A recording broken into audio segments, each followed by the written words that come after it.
যেদিকে তাকাই সেদিকেই শুধু পানি আর পানি, পানি ছাড়া কিছুই চোখে পড়ে না। অথচ কয়েকদিন আগেও এই রাস্তাঘাট, ফসলের জমি ছিল সবুজে ভরপুর, জনজীবন ছিল ব্যস্তময়। বন্যার পানির কারণে এখন বাড়ি ঘর সবকিছু প্লাবিত।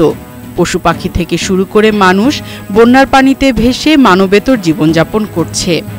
বন্যার এমন ভয়াবহ পরিস্থিতির সৃষ্টি হয়েছে ফেনী, কুমিল্লা ও নোয়াখালীর বিস্তীর্ণ এলাকা জুড়ে। অপ্রত্যাশিত বন্যার কারণে সৃষ্ট পরিস্থিতি যে কয়েকদিনেই ঠিক হয়ে যাবে এমনটা ভাবার কোনো অবস্থা নেই।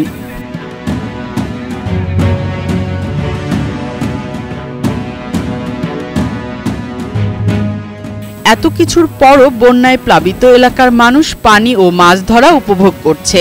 রাস্তার পাশ দিয়ে তারা দল বেঁধে মাছ শিকার করছে। এত হতাশার মাঝে আশার বাণী হলো বন্যায় প্লাবিত এলাকার মানুষের পাশে ত্রাণ সহায়তা নিয়ে হাজির হয়েছে ছাত্র জনতা সহ সশস্ত্র বাহিনী। তারা বন্যায় ক্ষতিগ্রস্ত মানুষকে শুধু ত্রাণ সামগ্রী নয়, সেই সাথে ওষুধপত্রও দিচ্ছেন। তবে কিছু এলাকায় বন্যার পানি এখন নামতে শুরু করেছে।